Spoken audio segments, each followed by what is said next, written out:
레딧에서 한 일본 유학생이 올린 글이 큰 화제가 되었다. 처음엔 무서웠어요. 한국에 대해 제가 들은 모든 게 틀렸다는 걸 인정하기까지 정말 오래 걸렸거든요. 그 글에는 한국은 위험하다, 일본인을 싫어한다, 과거에만 집착한다는 말을 믿고 자란 그녀가 한국에서 경험한 뜻밖의 따뜻함에 놀라며 결국 눈물을 흘렸다는 이야기가 담겨 있었다. 안녕하세요. 저는 일본 도쿄대학교 국제관계학과 3학년에 재학 중인 사오리 타카하시입니다. 저는 꽤 보수적인 가정에서 자랐어요. 조부모님은 전통을 중시했고 아버지는 일본 자국 중심의 교육을 중요하게 여기셨죠. 그래서 한국에 대해선 조심해야 할 나라, 항상 일본을 비난하는 나라라는 편견이 있었습니다. 그런 제가 한국에 관심을 가지게 된 계기요?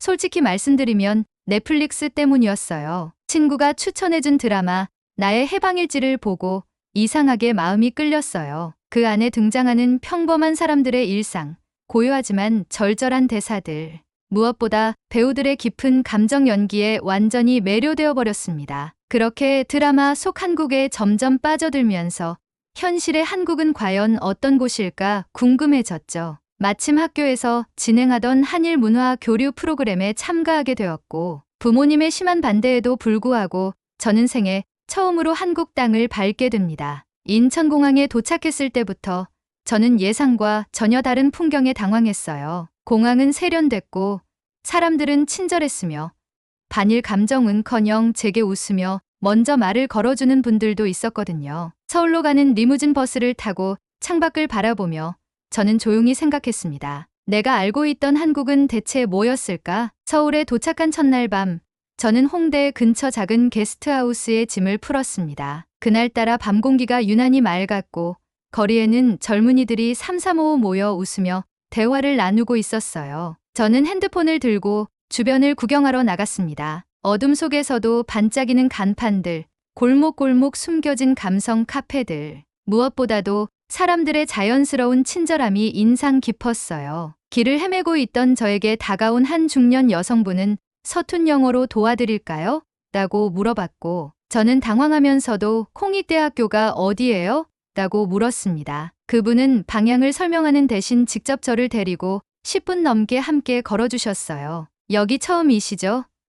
날씨 쌀쌀하니까 따뜻하게 입고 다니세요. 그분의 말투엔 가족 같은 온기가 담겨 있었고 저는 고개를 숙여 인사하며 마음이 따뜻해졌습니다. 그날 밤 게스트하우스의 작은 창밖을 바라보며 저는 처음으로 혼잣말을 했어요. 왜 이 나라를 그렇게 오해하고 있었을까? 저는 분명히 뭔가를 잘못 알고 있었습니다. 그리고 그 잘못을 직접 눈으로 확인하기 위해 이곳에 온 저 자신이 그 어느 때보다도 자랑스러웠습니다. 다음 날 아침 저는 근처 카페에서 커피를 마시며 조용히 일기를 썼어요. 일본에서는 잘 느끼지 못했던 낯선 공간에서의 자유로움이 묘하게 저를 들뜨게 했죠. 카페 한켠에선 두 대학생이 한국어로 무슨 이야기인지 몰라도 활기차게 대화를 나누고 있었고 주인 아주머니는 커피를 건네주며 제게 살짝 웃으며 말했어요. 처음 뵙네요. 일본 분이세요?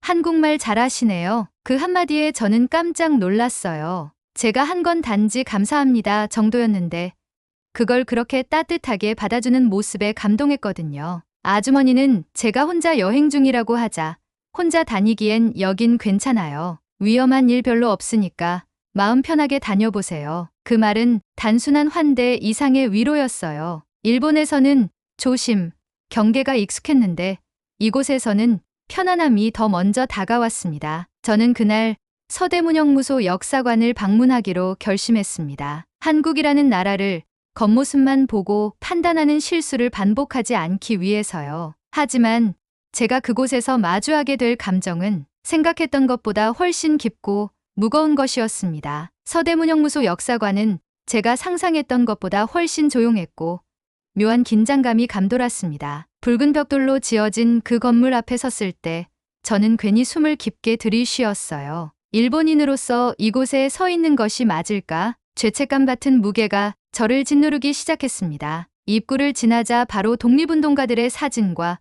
글귀들이 벽을 가득 채우고 있었어요. 나라를 잃으면 모든 것을 잃는다. 어떤 문장은 가슴에 비수처럼 꽂혔고 어떤 사진은 제 눈을 피해 달아나고 싶게 만들었죠. 하지만 도망칠 수 없었습니다. 해설을 들으며 한 칸 한 칸 걸어 들어가다 보니 저는 어느새 눈물을 흘리고 있더라고요. 그곳에 갇혀 고문을 받았던 이들의 방, 차가운 철창, 손으로 쓴 편지들, 그 하나하나가 제게 말을 걸어왔습니다. 당신은 알고 있나요?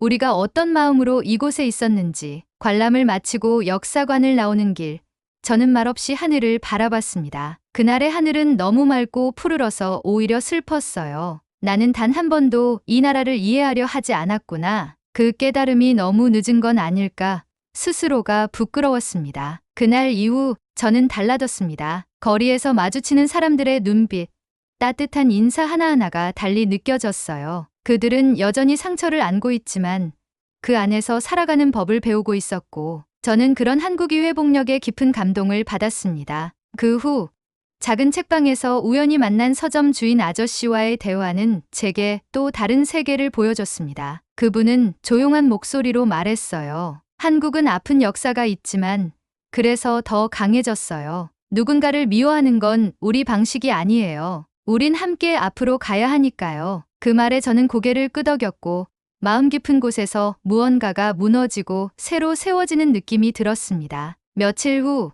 저는 북촌 한옥마을을 혼자 걷고 있었습니다. 초겨울의 찬 공기 속에서 고즈넉한 한옥들이 늘어서 있는 그 풍경은 마치 시간을 거슬러 올라간 듯한 기분을 들게 했어요. 사진을 찍으며 걸음을 옮기던 중 길을 잘못 들어 작은 골목으로 들어서게 되었는데 그곳에서 할머니 한 분이 마당을 쓸고 계시는 걸 보게 되었어요. 제가 길을 잃은 눈치였는지 그분이 먼저 말을 걸어주셨어요. 어디 찾으시는 거예요?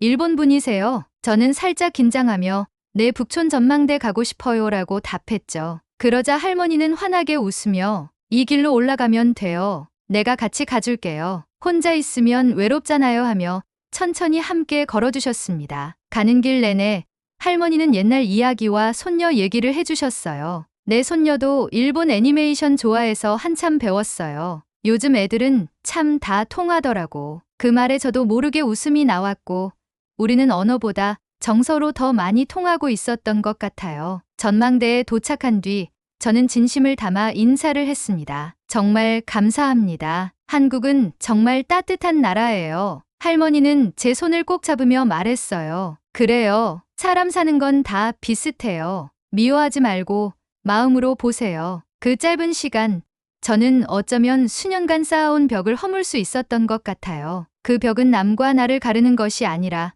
내가 나를 가두고 있었던 건 아닐까 하는 생각이 들었습니다. 그날 밤, 저는 제 일기장에 이렇게 적었습니다. 한국은 친절한 나라였다. 과거가 아닌 지금을 살아가는 사람들이 아름다운 나라였다. 북촌을 다녀온 다음 날, 저는 홍대 근처의 작은 독립서점 카페를 찾았어요. 그곳은 책과 음악, 따뜻한 조명이 어우러져 여행객에게는 쉼터 같은 공간이었죠. 책장을 넘기고 있을 때 옆자리에서 일본어로 대화를 나누는 목소리가 들렸어요. 알고 보니 한국 대학생 2명이 일본 교환학생 프로그램을 준비하며 일본어 회화를 연습 중이었죠. 저도 모르게 웃으며 발음이 정말 자연스러우시네요 라고 일본어로 말을 걸자 그들은 깜짝 놀라면서도 반갑게 웃으며 일본에서 오셨어요.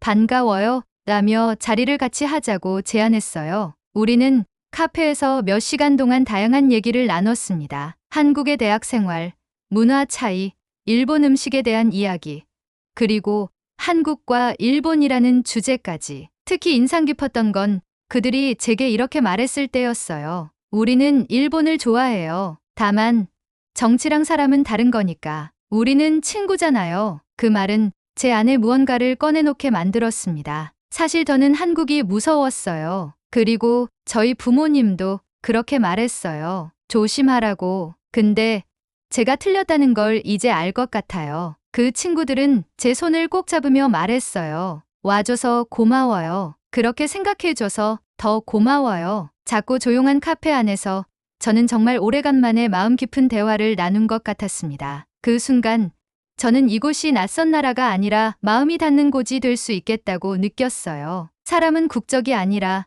마음으로 만나는 거라는 걸. 그날 이후 저는 더 이상 일본인으로서의 한국 체험이 아니라 한 사람으로서의 여행을 하고 있었습니다. 여행 마지막 주, 저는 친구들과 함께 전통 한식당을 방문했습니다. 종로에 위치한 그 식당은 오래된 한옥을 개조한 곳이었고 가게 입구부터 한국 특유의 고요함과 정갈함이 느껴졌죠. 자리로 안내받은 후 다양한 반찬들과 함께 정갈하게 차려진 한정식이 나왔습니다. 음식을 먹으며 저는 한국의 식문화에 감탄하고 있었지만 식사 중에 갑작스러운 문제가 생겼어요. 일본에서 받은 치아 레진 치료가 식사 도중 떨어지면서 저의 어금니가 노출되어 통증이 심해졌습니다. 당황한 저는 젓가락을 내려놓고 물만 연신 마시고 있었는데 그때 옆자리에 있던 어떤 중년 남성이 무심히 말했어요. 왜, 입맛 없나? 요즘 일본 사람들은 다 저래? 그 말은 번개처럼 제 마음을 찔렀습니다. 그 자리에 있던 공기는 한순간에 얼어붙었고 저는 식사를 마치지도 못한 채 고개를 푹 숙였어요. 그동안 느꼈던 따뜻함이 그 한마디에 와르르 무너지는 것 같았습니다. 역시 한국도 날 환영하지 않는 걸까? 머릿속은 복잡했고 감정은 혼란스러웠어요. 그런데 바로 그때 함께 있던 친구 민지가 조용히 일어섰습니다. 그리고 남성에게 단호하게 말했어요. 그런 말씀 안 하셨으면 좋겠어요. 저희 친구는 여기까지 용기 내서 온 사람이에요. 그녀의 말은 짧았지만 강했고 제 손을 꼭 잡아주는 따뜻함이 말보다 먼저 마음을 녹였습니다. 그 후 민지는 저를 근처 치과로 데려갔고 저는 예상치 못한 한국식 응급치과 체험을 하게 되었죠. 예약도 필요 없이 접수부터 치료까지 단 15분. 의사 선생님은 부드러운 말투로 저를 안심시켜 주었고 간호사분도 미소를 잃지 않았어요. 그리고 마지막엔 이렇게 말했죠. 다 괜찮으실 거예요. 한국에서 불편하셨다면 정말 죄송해요. 다음엔 더 좋은 기억만 남기고 가셨으면 좋겠어요. 그 순간 눈물이 왈칵 쏟아졌습니다. 한국이 저를 거절한 게 아니라 저는 여전히 스스로를 의심하고 있었던 거예요. 그리고 그 오해는 결국 한국 사람들의 진심 덕분에 풀렸습니다. 치료를 마치고 나오니 서울의 저녁 공기가 차가웠지만 제 마음은 오히려 따뜻해지고 있었어요. 민지가 사준 따뜻한 유자차 한 잔을 들고 근처 공원 벤치에 앉아 조용히 말했죠. 고마워, 민지야. 나 오늘 좀 무너질 뻔했어. 민지는 제 눈을 똑바로 보며 말했어요. 사오리, 우리도 다 같은 사람들이야. 실수하는 사람도 있고 상처 주는 말도 있어. 하지만 그게 전부는 아니야. 널 위해 사과하고 도와주고 싶은 마음도 분명 존재해. 그 말은 단순한 위로가 아니라 현실적인 공감이었어요. 한국에 오기 전 저는 항상 완벽하거나 완전히 틀리거나라는 이분법적 사고에 익숙했어요. 하지만 오늘 경험한 이 일은 그 사이 어딘가 복잡하지만 진짜 사람 사는 세상이라는 걸 느끼게 해줬습니다. 다음 날 저는 민지와 함께 다시 그 식당을 찾았어요. 주인 아주머니는 제 얼굴을 보더니 놀라며 말했어요. 어머, 괜찮으셨어요? 정말 미안했어요. 저희가 그때 좀 더 챙겼어야 했는데 저는 고개를 숙이며 괜찮아요. 오히려 한국 분들 덕분에 더 큰 걸 배웠어요라고 말했죠. 그 아주머니는 미안한 듯 따뜻하게 웃으며 저를 안아주셨어요. 그 포옹은 마치 이제 정말 가족처럼 느껴진다는 말 같았어요. 그날 이후 저는 한국에 대한 시선을 완전히 달리하게 되었습니다. 여긴 과거에 머무른 나라가 아니라 과거를 딛고 일어선 나라였고 반일 감정의 나라가 아니라 이해하고자 하는 나라였어요. 그리고 저는 그 중심에서 이 나라의 진짜 얼굴을 마주한 거였습니다. 귀국 전날 밤 저는 민지와 함께 한강을 걸었습니다. 조용히 흐르는 물결, 그 위를 수놓은 도시의 불빛들, 바람 속에서 들려오는 거리 공연의 노래까지 모든 것이 영화 같았고 이 나라와의 마지막 순간이 가까워졌다는 사실이 믿기지 않았습니다. 돌아가기 싫어. 제가 조용히 말하자 민지는 웃으며 말했어요. 그 마음이면 언젠가 다시 오게 돼 있어. 한강 다리 아래 우리는 서로의 언어로 이야기했지만 그 속엔 국적을 초월한 진심이라는 공통 언어가 있었어요. 짧다면 짧은 이 여정 속에서 저는 단순한 관광객이 아니라 삶의 일부를 경험한 사람이 되었죠. 한국은 저를 환영하지 않을 거라 생각했던 그 시작에 저는 이제 어디서든 따뜻함을 먼저 발견하는 사람이 되어 있었습니다. 과거에 머문 나라라는 편견은 과거를 품고 앞으로 나아가는 나라라는 존경으로 바뀌었고요. 돌아오는 비행기에서 저는 창밖을 바라보다가 일기장을 꺼냈습니다. 마지막 페이지에 이렇게 적었습니다. 사람은 경험한 만큼 성장한다. 한국은 나의 성장 그 자체였다. 나는 여전히 일본인이고 나의 뿌리를 사랑하지만 이제는 한국이라는 또 하나의 마음의 고향이 생겼다. 도쿄에 도착한 후에도 한국에서의 기억은 제 삶의 태도마저 바꿔놓았습니다. 전보다 더 적극적으로 사람에게 다가가게 되었고 다른 문화를 이해하고자 하는 열린 마음을 갖게 되었어요. 지금도 가끔